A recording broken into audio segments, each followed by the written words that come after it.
Michael?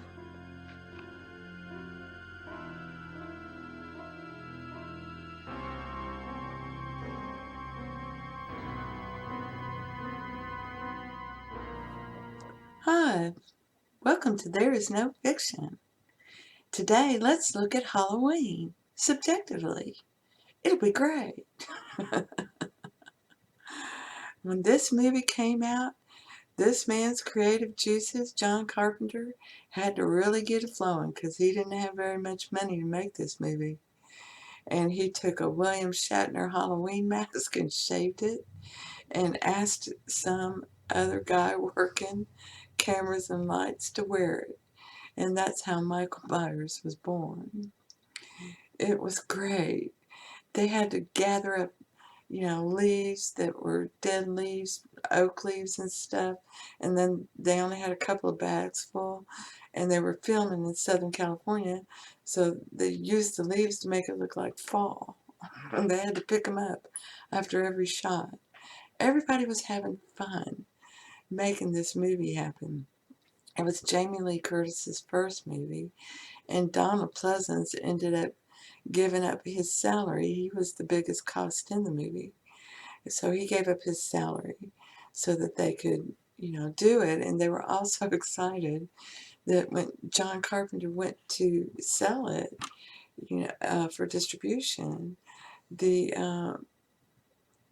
the man, Mr. Assad, looked at him and said, this isn't scary because he hadn't put any music to it. So he's like, oh, wait, I'll be back tomorrow with it. So he runs home and he writes this theme music that we all know to this day, and puts it in there. And then the guy's, oh man, this is really scary. Yeah. Creative juices were flowing. This story came from God and imagination and divine love. And it's about how some are sent to show humanity, what they believe. And that's in the worst of men, that there are men with no conscience. This was a little boy, a little child that, ended up getting his little bell dinged and told, go do this, And that's all he could think about was, doing that. And he did it. And it wasn't because she was being bad, having sex in the house, She's just doing that to be rebellious, you know. I'll show you who owns this house. I do. She nothing, no love in it. Okay, there's no love in her fooling around with that boy. He didn't love her, and she didn't love him.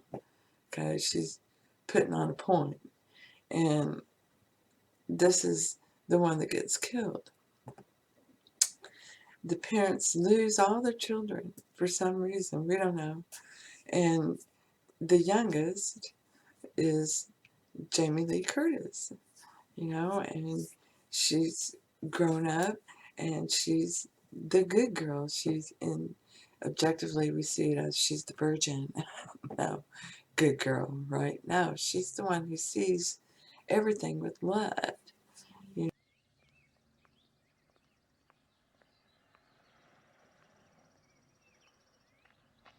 You're not supposed to go up there.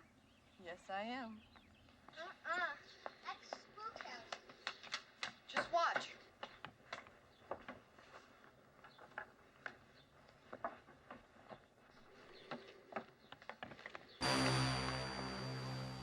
Lonnie Eagle said never to go up there. Lonnie Eagle said that's a haunted house. He said awful stuff happened there once. Lonnie Lamb probably won't get out of the 6th grade. I gotta go. I'll see you tonight. Bye.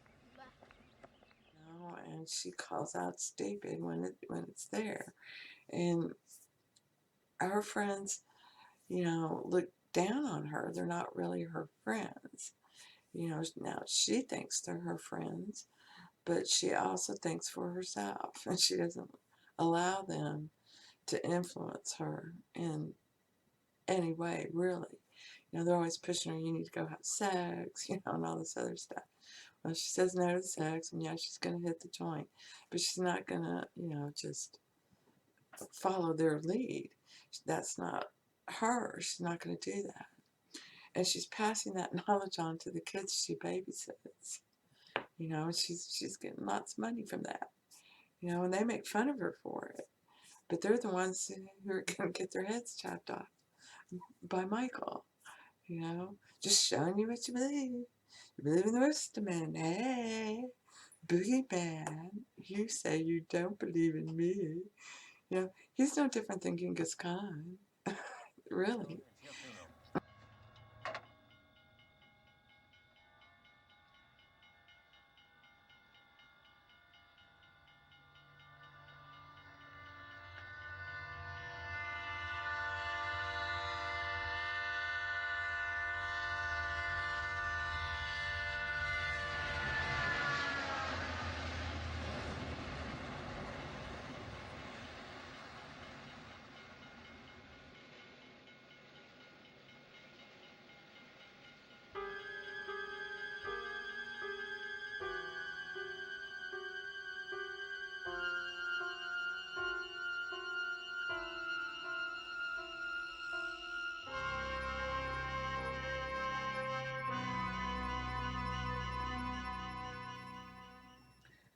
One of the best scenes is when the young boy that Jamie Lee Curtis is going to babysit is leaving school, and he's being teased by three boys about the boogeyman, and he falls and breaks his pumpkin. The boogeyman is watching. And he doesn't bother our little boy. He's young and he's naive. He believes in the best men, and he believes what Jamie Lee Curtis tells him. And they're teasing him, trying to get him to believe in the boogeyman, because they do, and he just won't do it. And as they run off, the boogeyman grabs one of the little boogeymen, freaks him out, and he follows the other one. But it's kind of like, when you look at it subjectively, he's just protecting him. I'll take care of any bad guys that come around you, don't worry. And then he drives off. It's really great. Don't you know what happens on Halloween? Yeah, we get candy. Boogeyman, ooh, the boogeyman, the boogeyman, the boogeyman, the boogeyman, the boogeyman.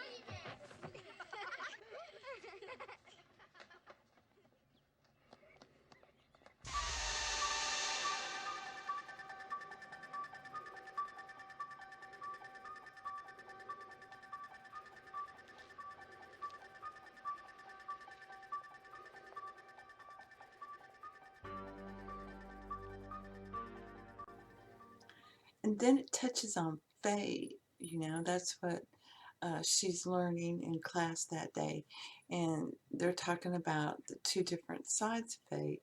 And that, one is tied to religion, and that one is tied to the elements. But it's tied to your character, the state of consciousness you're wearing. And, good people get bad things happening to them when they believe the objective world. And that's a really cool scene because, they're talking about it, and then she looks out the window, and there he is. Pig. How does Samuel's view of fate differ from that of Costain? Rory, Ma'am? answer the question.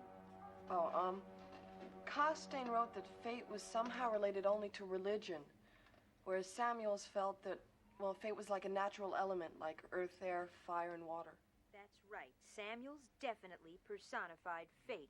In Samuel's writing, fate is immovable, like a mountain. It stands where man passes away. Fate never And changes. at the end, you really see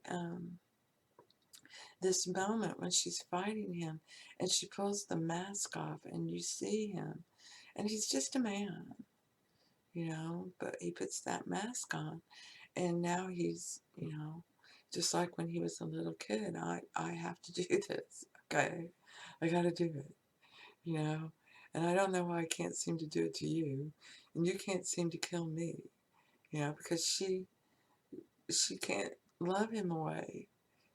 It's the boogeyman. She doesn't understand what's going on. you know, but she's saved.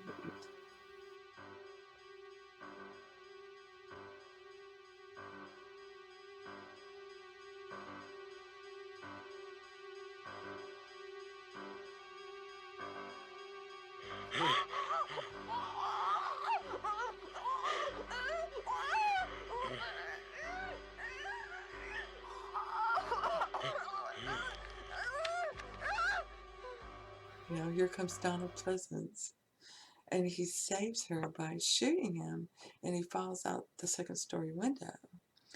But the reality is you can't kill him that way.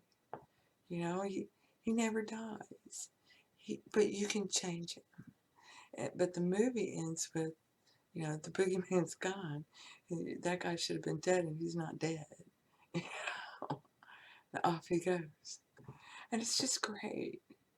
You know, it's really about, if you really don't want to see the boogeyman anymore, then you have to love them away.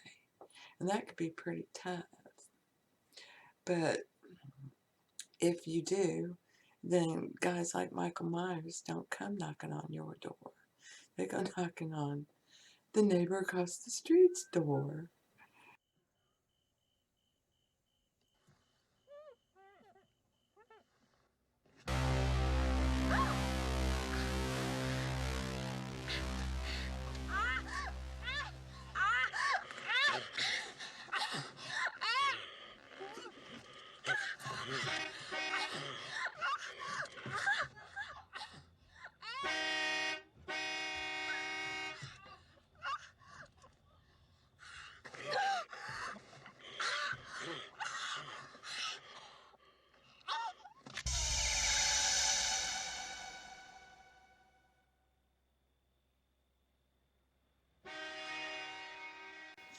And, you know, and it's really a prophetic movie because he was in his creative juices. So it was, you know, his way of telling the story between good and evil, and how even though love conquered the evil never really went away. So, you know, because we still, like, there's somebody who believes that. It's got to go. It's got to go be that Satan. Oh, I'm here. I'm there, you know. Up here, down there, all around, you know.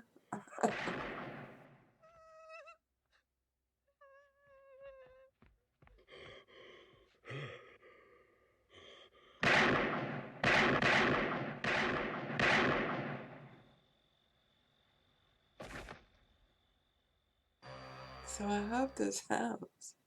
Blessings to you. And thank you. Thank you for being here.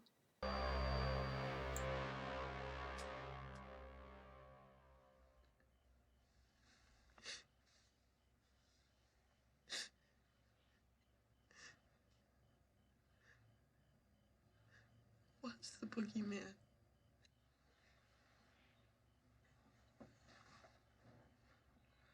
As a matter of fact, it was.